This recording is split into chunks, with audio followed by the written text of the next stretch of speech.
session for today. So this is going to be our last one for the academic year. We'll pick up again in the fall. So today we have Tom Needler with us, and he's going to be talking about some of the uses that he's had with AI. So I will turn it over to Tom. Howdy, everybody. Before we started, I was telling the folks that were in here that I'm going to do this a lot, and it's because I have bifocals, and in order for me to even see my own screen, I have to go like this. So don't think that I'm looking up at you or something like that. Let me go ahead and share my screen, and oh, let's see here. Let's just you don't want to see my calendar, so let's just go there. And let's get past all this stuff. And what's that? Oh, I thought I closed all that. Sorry about that. Okay, so you're all seeing Chat GPT? All right, Yep. let's just move Yep. that over a little bit. And I have a couple things open that are going to get in my way. So I'm going to close the chat. So Jason or Julie, if a question comes up, if you'll let me know about that, I appreciate that. Yep, will do. All right, so first of all, generative AI is not the same as AI. All right, AI has been around for decades. They've been using it in industry and in the military to do all kinds of amazing things. So we're not talking about that kind of AI. We're talking about the AI that is in everyday hands, every person's hands now, the generative AI, the stuff that generates images, songs, all kinds of stuff.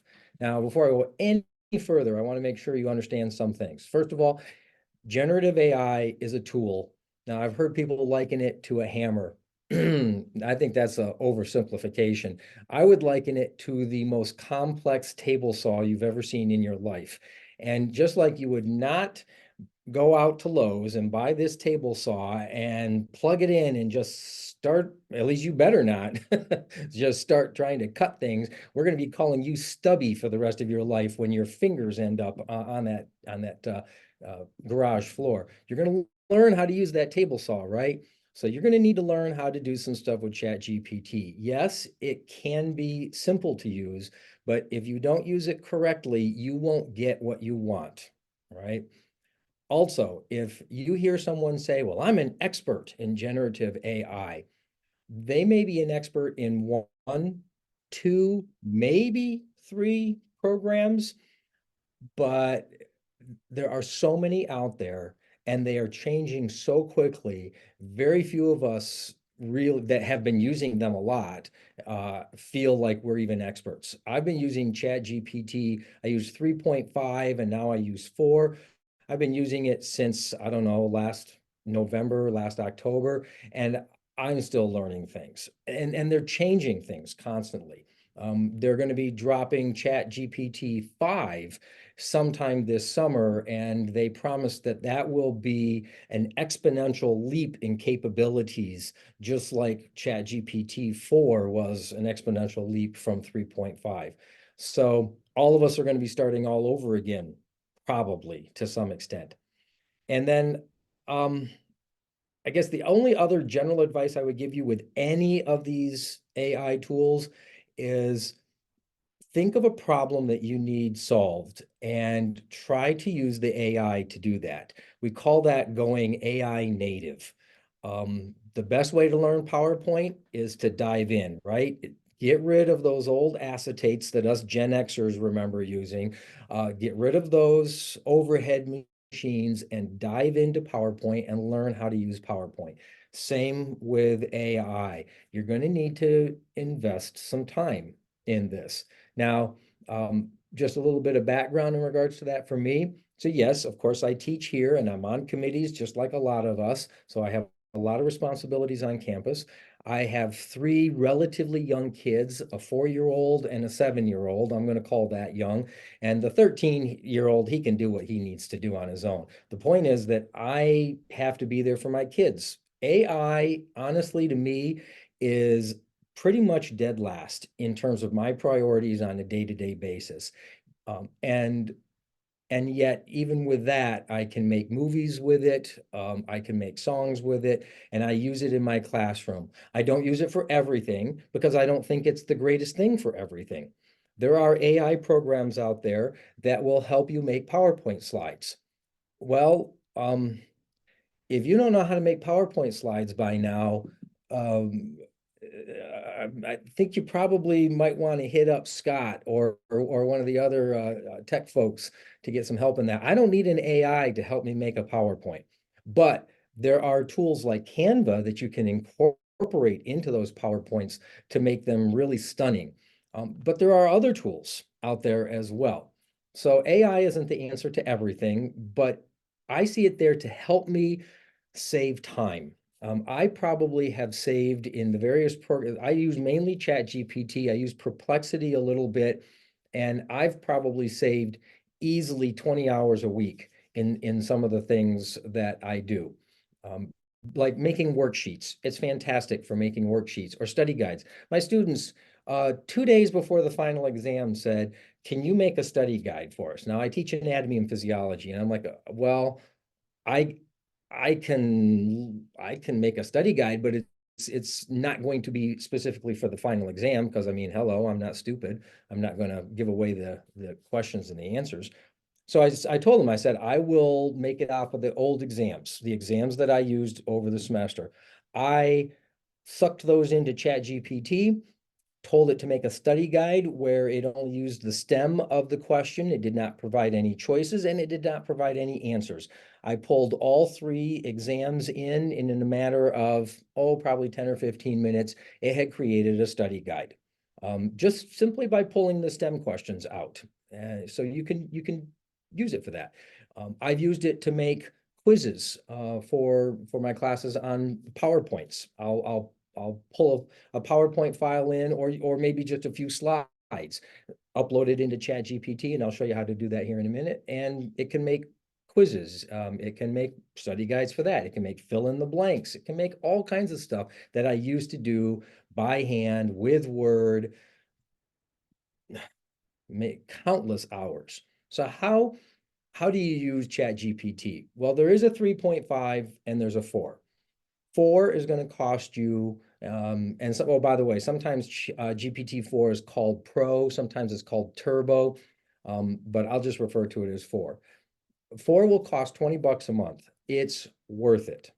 Okay, 3.5, all you can do with 3.5 is get text. You know, you can, as a matter of fact, I can go to 3.5. And I can type in like, let's see, how about something just for fun though? Make a Eminem, is that how you spell Eminem? Eminem rap about the action of warfarin. I see how slow it is. That's 3.5. 4, it would already be cranking this out. Now, if you want fast, you can use one called Grok, Groq. And that would have popped out something literally in 2 or 3 seconds. Just boom, it's done. But it's kind of sloppy, and it really isn't good quality. It's fast, but it isn't good quality. Now, I don't know whether Eminem would call this good quality or not, but we can go to 3 or to 4. And I could have just actually, let's go back. It should, yeah, it lost it as soon as I bounced out of it. So write, how about write a country song about the action of warfarin.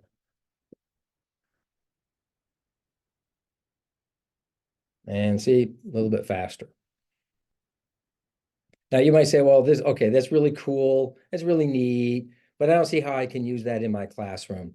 Oh, really? I use it in my A&P class. I have my students during lab and sometimes even as an outside assignment, I say, I want you to use GPT 3.5 because I don't expect them to pay for 4, of course, but I want you to use 3.5 or any AI that you want to write a song in any genre, but it has to be over blood flow through the heart. Folks, we've been using music to communicate ideas for 100,000 years, right? Or maybe 300,000 years. Why can I remember all of the lyrics to Hey Jude, but I cannot for the life of me remember the pharmacodynamics of warfarin, even though I taught it 100 years ago. So use the music to help them learn. That's how you can use AI in the classroom, but put it on them. Now, I want to show you a couple of things with 4, and let's just talk a little bit about the pricing. So yes, with 4, you get the ability to do what I just did. That is, you write a prompt down here in the prompt box. You get text to text. Okay, when you write a prompt, that's text to text. But this little paperclip symbol allows you to attach things to it. So let's see here. How about this? This is a little for fun reading that I'm doing. Somebody has created a GPT for CRISPR, but I don't really want to take the time to read the entire article. So let's upload it and say, summarize this for me. And what's really weird? A lot of us that use generative AI, we've gotten very polite in our prompting. We're a little bit afraid that when the AIs take over the world, the AI overlords will keep track of who has been treating them kindly and who has not. So I'm going to go with the kindly part of it here because I do not want to be somebody's lapdog. Oh my gosh, I don't even want to read that.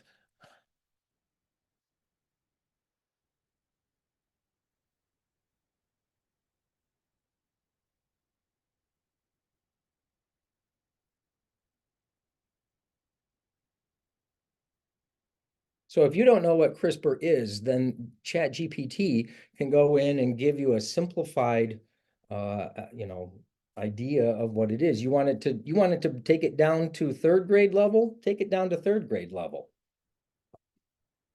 So you can use it yourself, but your students can also use it. Now let's see. I should have on my desktop a folder, yep, for this. And oh my gosh, why do things have to be so small? Is it that one? No. Um, let's do this one. So this is in our conference room. Somebody is sort of writing down the classes and what semester they're supposed to take them. So let's go ahead and pull that image in, and you could do something like analyze if you want to, and explain. A student would be able to take a picture of what you put on the chalkboard, and ChatGPT will do its best to explain to you what that picture is. I had a student do this when I went over cellular respiration, good old glycolysis, and well, I'm sorry, I'm an old fart, Krebs cycle. I don't call it the citric acid cycle, those of you that call it that, and electron transport. And they use ChatGPT to summarize it for them. Now they had 4, so they're paying for it.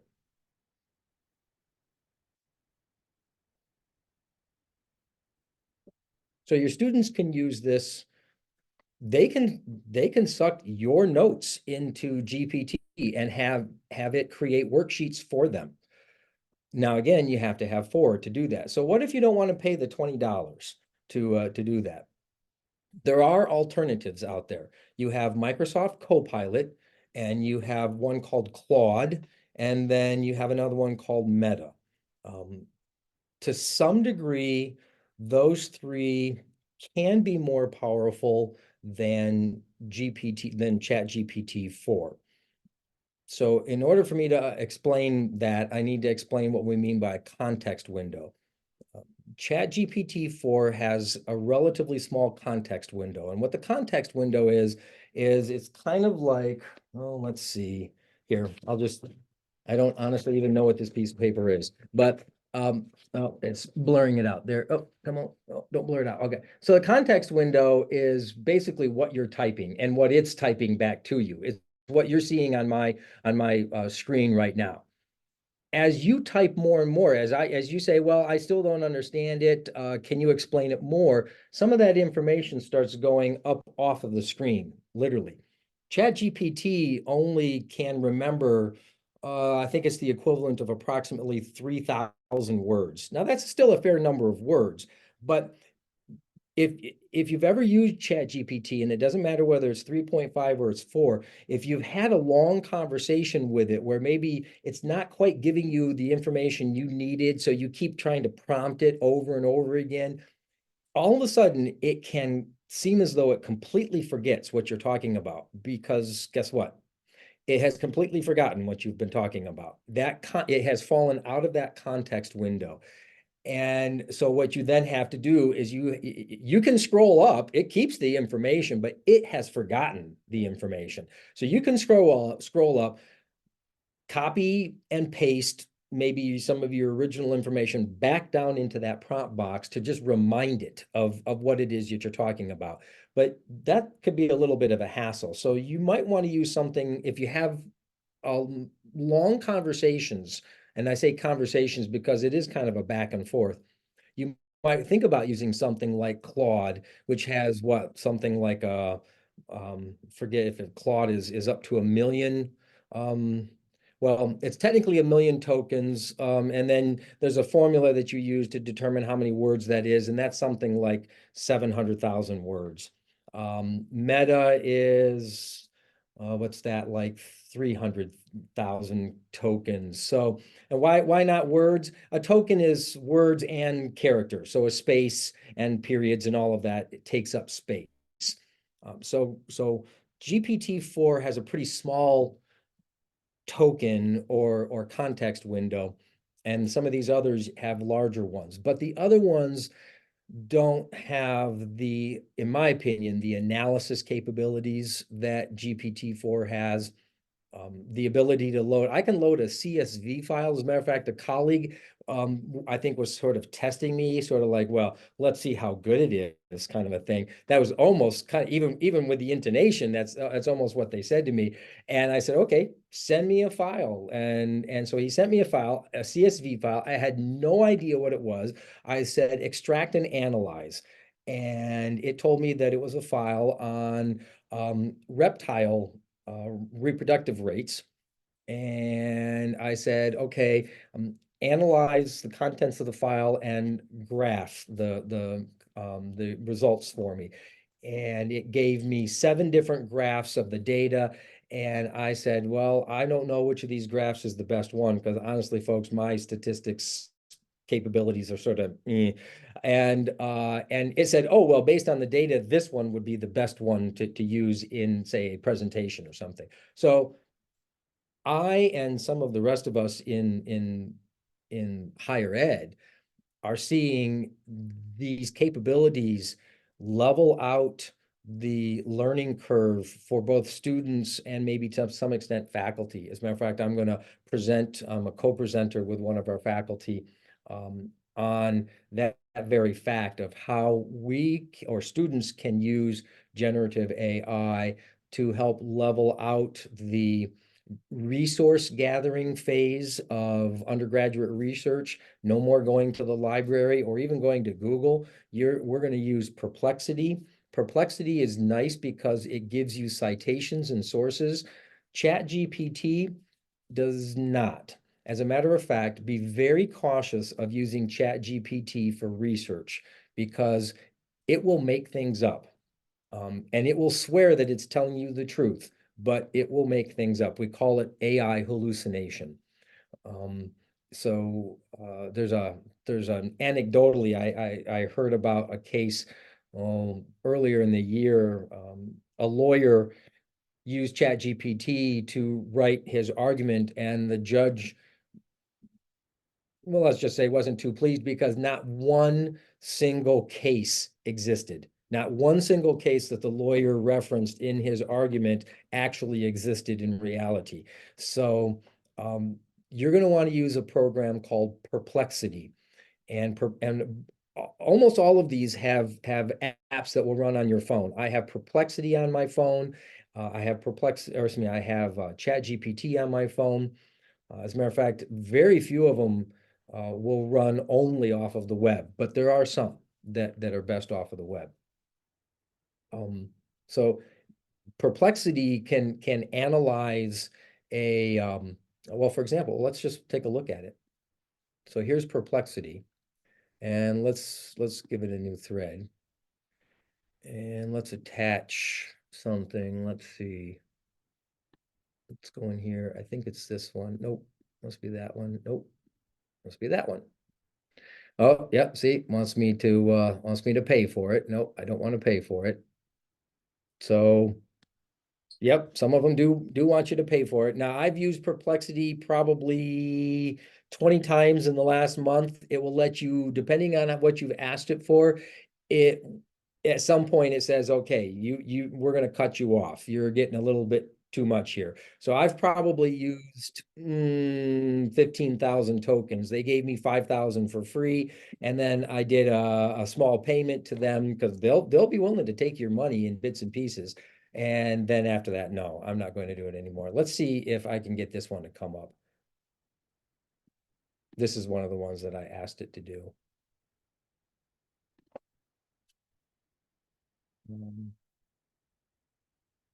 It probably won't.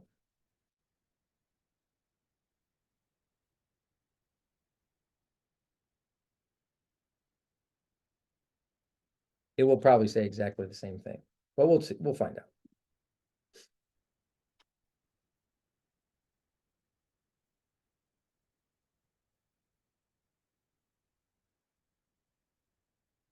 Yeah, it would have come up already if it was willing to do it. So anyway, use Perplexity if you want to do research, and it'll give you citations, and you can click on the citations, and it'll take you right to the digital file so that you can verify, and you should definitely verify. But I don't teach research, so honestly, the use of Perplexity is more for this colleague, Justin Rubert, as I'm sure many of you know. He is really wanting to use AI a lot. So, but we have to figure out, okay, who's going to pay for this? Because I don't use it for research, and so is he going to pay for it, or is the department going to pay for it? So there's some issues that I think as a college or as a university, we need to start to sort of figure some of this out because it can get quite expensive. Now, if let's kind of get back to um, what we're here for, and that's using it in the classroom. So let's go back to Chat GPT. Oh, I can't see what I need to see. All right, we'll have to do this a different way. Now, one of the first things that I used GPT for was to increase critical thinking in my Biology 201 class, which is the introductory anatomy and physiology class. These are people that are non-majors that are taking A&P to satisfy some science requirement. Um, and so this is what I did with them. Now, what I actually did with them is I brought in a picture of one of my cats sitting on my couch. And I put that up on the front table during lab. And I said, okay, I want you to go into 3.5 or any AI that you want to use. But you have to be able to type in a prompt as descriptively as possible. Type in a prompt. Um, and I want you to describe the image that you're seeing. And then I walked around the tables and I said, well, now you're not quite getting the coloring right. So for example, here, maybe this dog. Have a dog on a couch, have a picture like this, and see if they can describe it. You know, a lot of times they put like, well, white dog on a couch. What about the wallpaper? What about the pillow? What kind of couch is it? Is it a leather couch? You know, things like that. You just start getting them thinking about it a little bit. Now, then what I show them is what Chat GPT can do. So create an image of a white furry dog on a gray cloth couch with leaf motif wallpaper in the background and I don't remember the color of the pillow. It was sort of a mint, wasn't it? A small pillow that is mint colored. We'll just, I'm not going to take up a lot of your time with this. Now, ChatGPT, when it makes images, tends to make illustrations more so than photographs. If you want a photograph, you have to tell it to make a photograph. You want a cartoon? I made a cartoon the other night of Elmer Fudd and Bugs Bunny. You have to tell it that you want it in the style of Warner Brothers Bugs Bunny cartoons. And it came out actually amazingly accurate. While I was doing this, there are some, well, we call them guardrails. You'd probably call it safety guidelines built into this. Okay, not exactly the same, and that's what we end up getting. In the classroom, I say, okay, not the same. So how can we change that prompt? You can copy the prompt, and usually I thank ChatGPT for what it's done for me, but for you guys, I'll speed it along here. Copy your prompt, paste it, and modify it. Now, you don't have to copy it. As a matter of fact, it will remember that prompt. And you can say, no, the pillow shouldn't have any leaves. Now, watch what happens. The dog won't be the same. Or if it is, I'll be totally blown away. It'll change the pillow. And it'll keep some of the aspects of the image the same. But if you want exactly the same dog and gray couch and leaf wallpaper, don't use ChatGPT. Use one of the image generation programs. The best one out there, it's going to cost you money, but it's not terrible. It's like $7 a month, is called Midjourney, Midjourney, Midjourney. Let's see what we get. That's pretty close. The dog is pretty close. That's actually closer than I thought I would get. Yep, that's not too bad. So you just try to get them to the point where they're thinking a little bit more accurately. What I do is I say, okay, send me your prompt, just DM or text me your prompt, and I will put your prompt into ChatGPT-4, and let's see what we get with your prompt. And I walk around the room. I'm doing this all on my iPad, by the way, that is hooked up to the air servers. Thank you very much, IT department, for getting us air server projectors. I absolutely love those things. They have changed how I teach. So that's ChatGPT-4. All right, how are we doing on time? 3:30. So even though it has some shortcomings, I think that GPT-4 is worth the $20. Again, you can analyze files with it. You can analyze an Excel spreadsheet, or you can save it as a CSV. You can analyze part. It can literally analyze anything that you throw at it. Drawings on a chalkboard. I had it.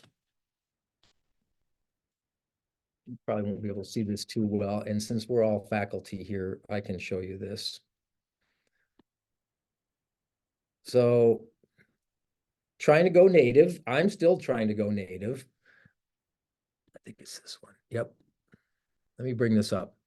Okay, so we offered some extra credit for our students to go to the Stan Idris presentation, and they had to send me a selfie of them in the presentation, and in order to get the credit. Now, a smart person would have had one sheet of paper for 201 and a separate sheet of paper for 222 and a separate sheet of paper for all the 5 different classes, but I'm not a smart person apparently. And I just wrote them down on this piece of paper, kept jamming it into my book bag. As you can see, it's all wrinkled and stuff.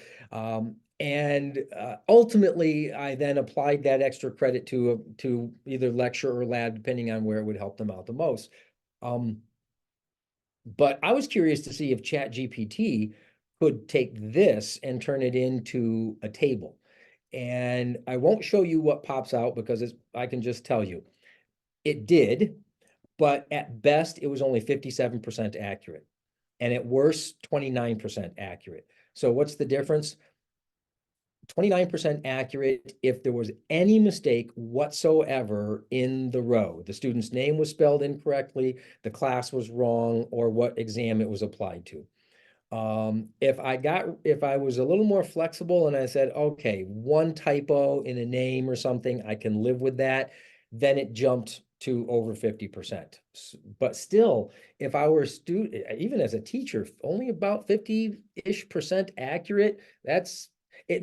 I don't know if it would really have saved me a whole lot of time versus just doing it this way. So as I was saying before, sometimes these programs aren't necessarily the best use of your time right now, but they are the worst they will ever be. Right now, they are the worst they will ever be. They are getting better and better. 8 months ago, you could not upload a picture into GPT and have it analyze the picture and reproduce the picture or modify the picture. You couldn't do any of that. It was just text to text. And we're pretty sure, those of us in the AI world are fairly sure that GPT-5 will have what are called agents, which you will just simply say, find me the best price for airline, hotel, and I don't know, comedy club tickets in Orlando, Florida. Now you might say, well, I've got Priceline to do that. Have you actually used Priceline? It's cumbersome to say the least. Agents, at least if they do what they say they'll do, agents will get all of that for you literally in a matter of seconds. And it will give you a breakdown of it. So these things are poised to become an integral part of our life. AI is, if you're one of the AI, I don't want to use it, folks, and we have a few of them even here in the department. You're probably already using it. You might not realize it. It's in PowerPoint. It's now, I don't know whether it's been activated. I don't know. Scott, has the IT department activated the AI aspect of the Microsoft suite? Not yet, no. I didn't think so. So if you're using it at home though, it's already in there. It's so it's going to be a part of your life, and you might as well just get on that bandwagon now. All right, what else do I want to show you? Magic School. Originally created for K through 12, but very quickly ramped up to university level uses. If I weren't already paying for ChatGPT, I would definitely pay for Magic School. This is much more user-friendly. Here's the funny thing. It's built on ChatGPT. It's actually built using the same large language model as open source uses for ChatGPT 4, but they've made it much more user-friendly, right? Look, worksheet generator, and you want some help writing an email, a professional email, there you go. I've already used it for the YouTube video questions. It does cost money. I don't know the pricing off the top of my head. You can do some things for free. Almost all of them let you do some for free. But if you really want all the bells and whistles, you're going to pay some. But this one would, I think, also be worth it. A friend of mine who has been into AI a little bit longer than I have, he says, look, if you don't want to pay 20 bucks a month, if you think that that's really terrible, how about you go to Starbucks once less often? Now, I don't go to Starbucks, so I don't know, but I'm assuming that what I've heard is true, that like a coffee, you basically have to sign out a loan to get a coffee. Yeah, I could now say go to McDonald's less once, because I went to McDonald's the other night for my three kids and I, and it was like $30 at McDonald's. What the heck? So it you probably can find the money if you just are willing to do without something else. Just I'm not telling you to give up Netflix. Oh my gosh, please don't give up Netflix. You got to be able to watch your TV, right? But you can go to this, tell it what level. Look at all of the levels that it has. Now I'm assuming this is more like the way the British do it or something, year one, and I'm not familiar with their educational system. How many questions do you want? And then go to a YouTube video.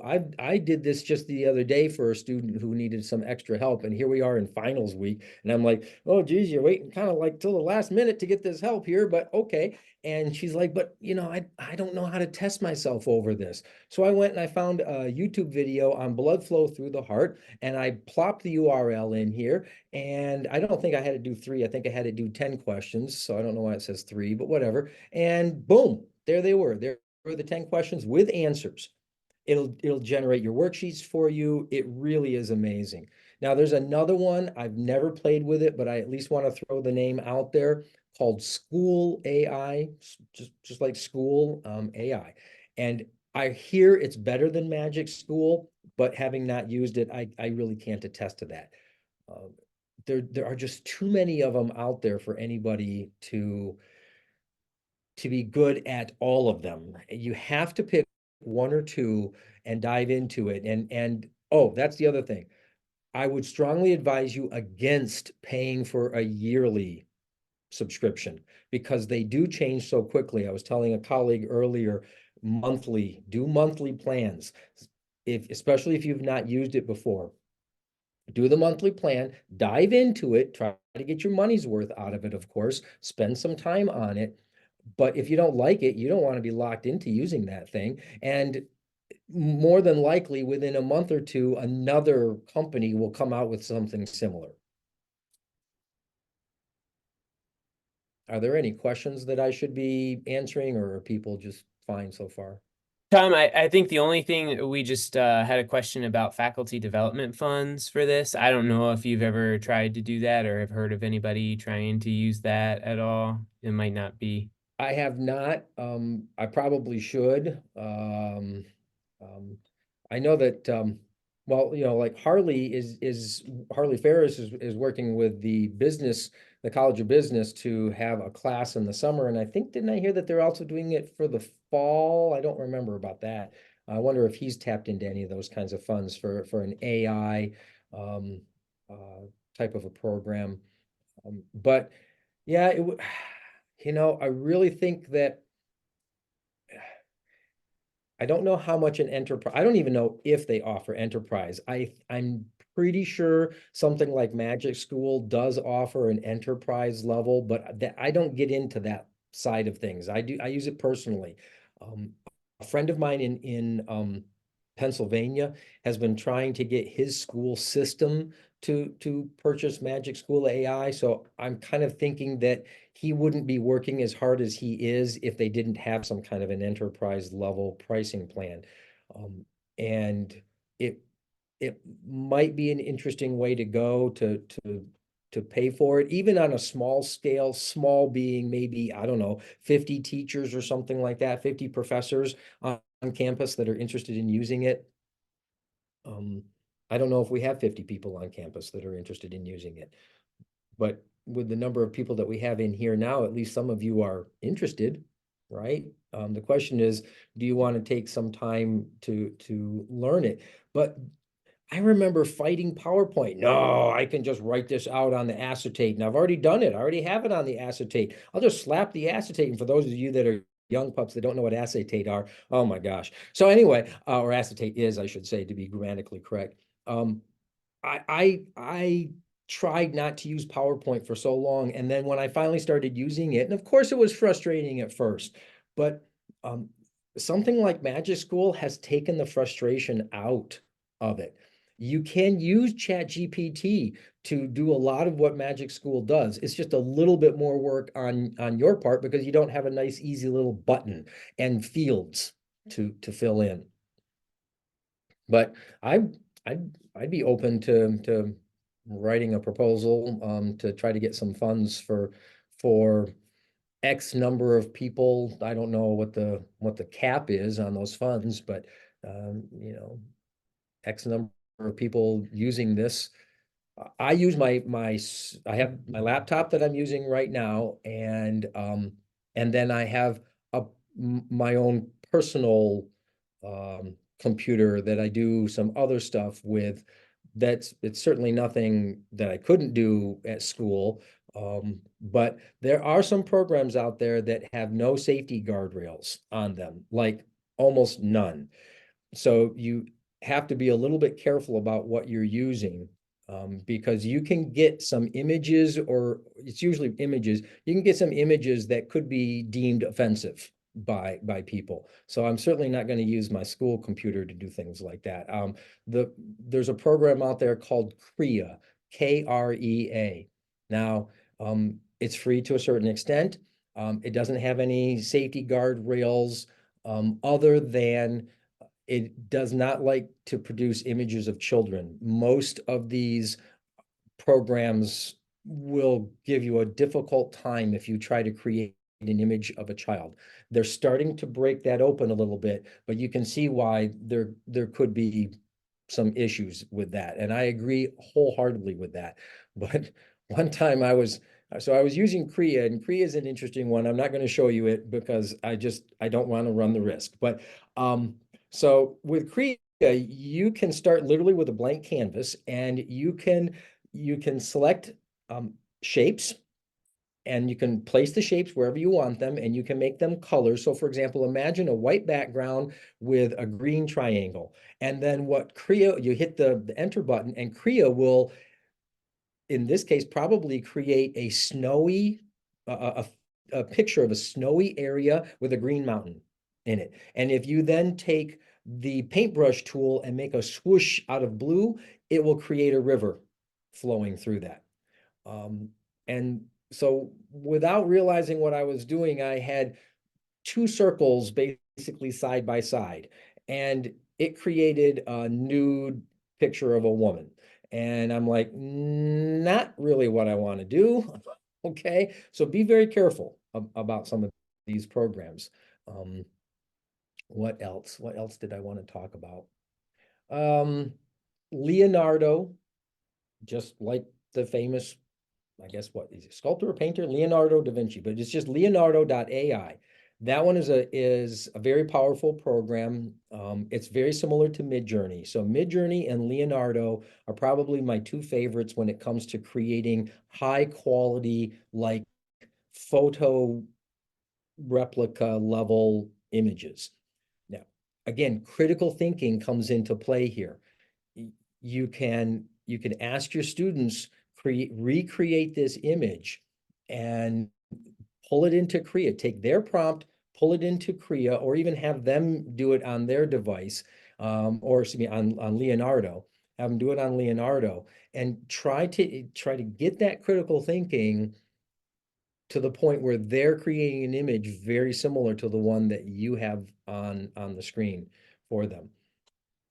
We can do this, folks. We can improve critical thinking, but it takes a little bit of work on your part. Now, I'm going to address something that somebody earlier asked me. What about using AI to check for the use of AI in my term papers? No.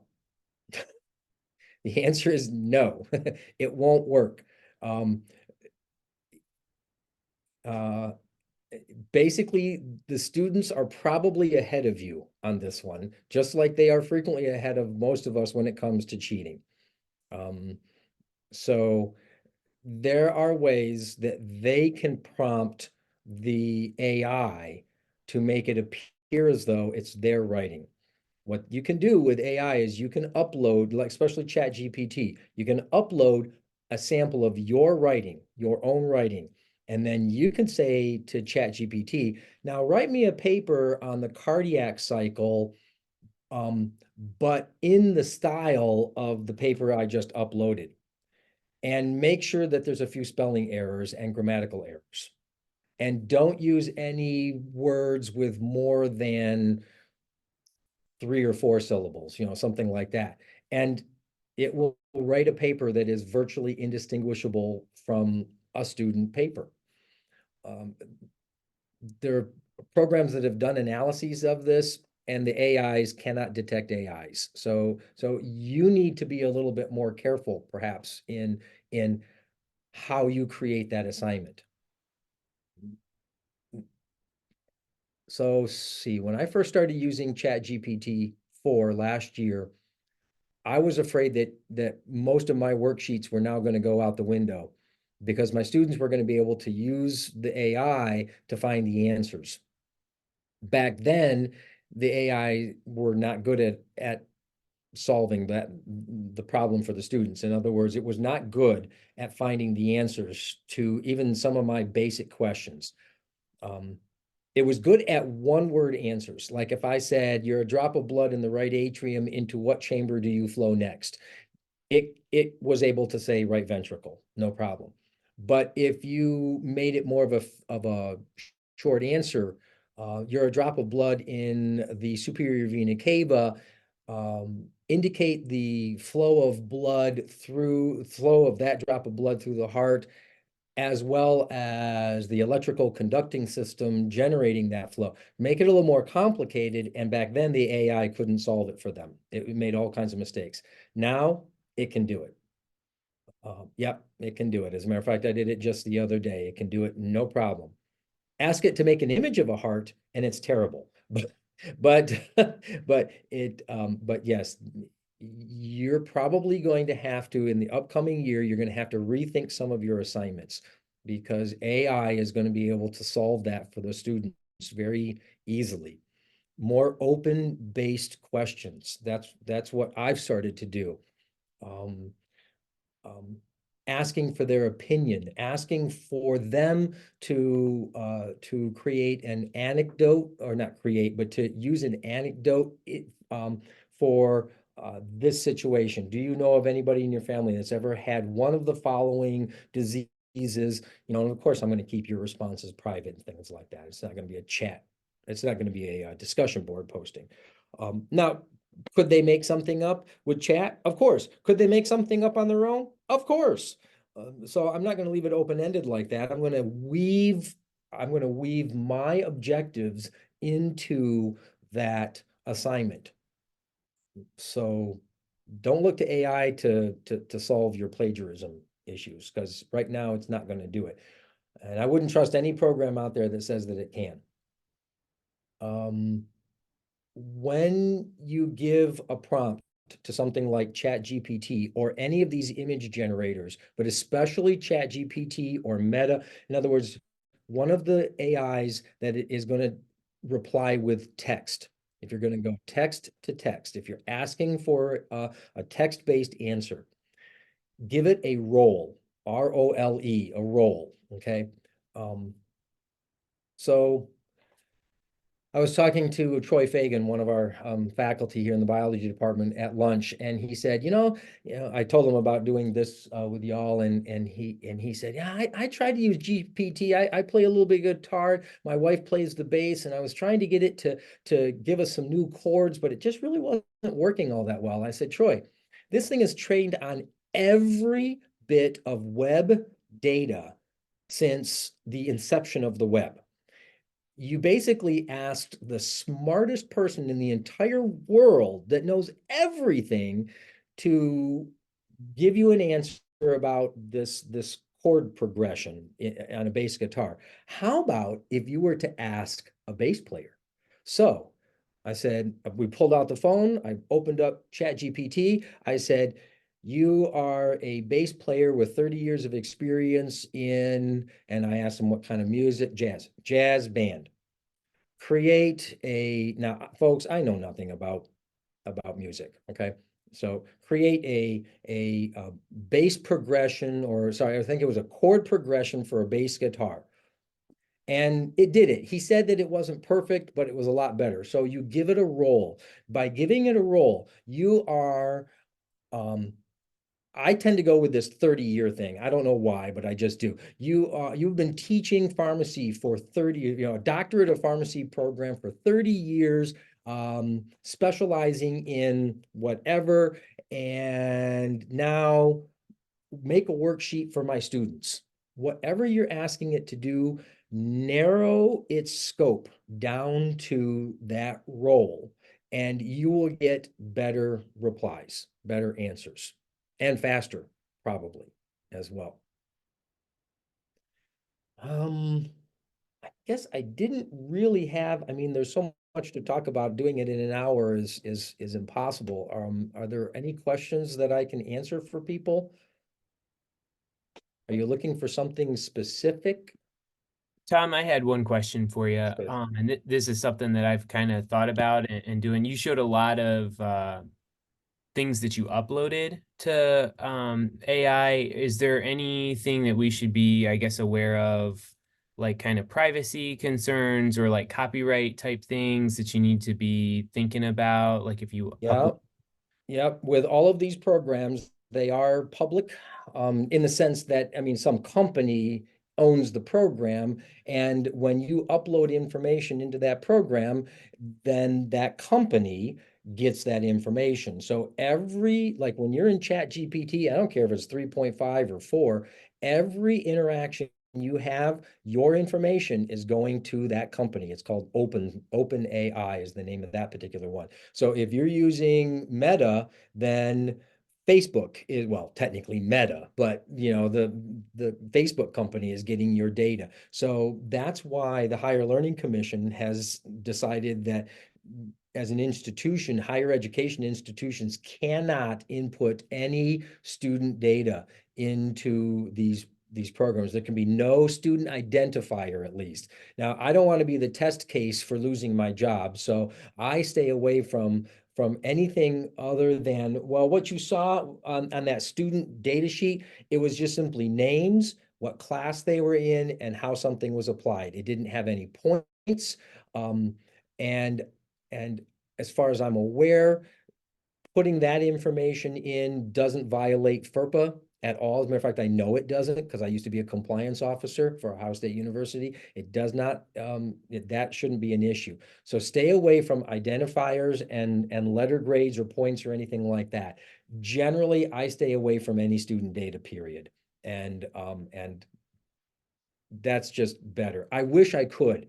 I really do, because there are AIs out there, even Chat GPT-4, that can look at an essay and analyze it for you on its accuracy. The problem is Chat GPT-4 isn't always accurate itself, but Perplexity is. So if I wanted to grade a bunch of essays, I would go into Perplexity and I would ask Perplexity to analyze this on accuracy.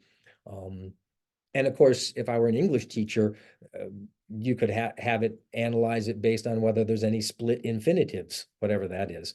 Um, so, so yes, we have guidelines in place. The university has guidelines in place. They are not rules. It's not even policy, but go to the library. There's a LibGuide in the library with a policy, and just read over that policy. Basically, the policy says you probably should have something in your syllabus about whether students can use AI or not, and whether and how you're going to use AI. Um, and no student identifiers in there. And there's a lot of resources in that guide as well. Harley Ferris and Chris Denneker have worked hard, and I forget who else was on that committee, that subcommittee for putting that together. So definitely use that. Um, there are some programs out there. There's one called Pi, just Pi. And it kind of touts itself as like a personal assistant, but sort of slightly therapist.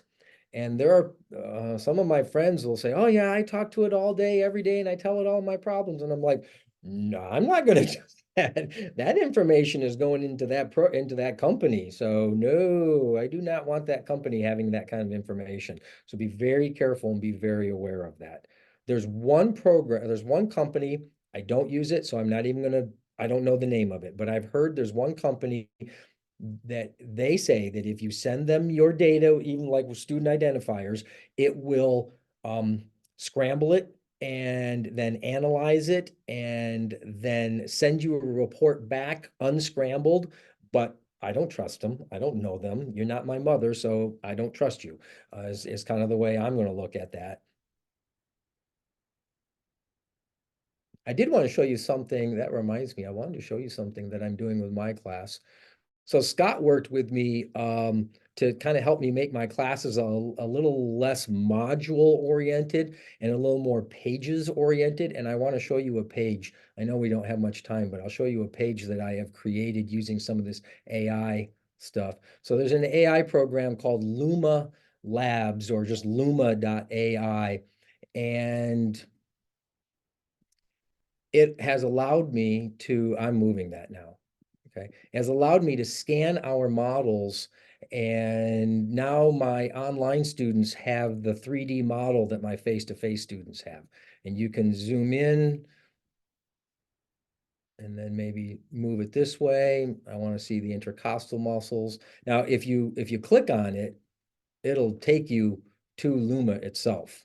And I thought I'd at least show you the company, lumalabs.ai. So I'm creating these images.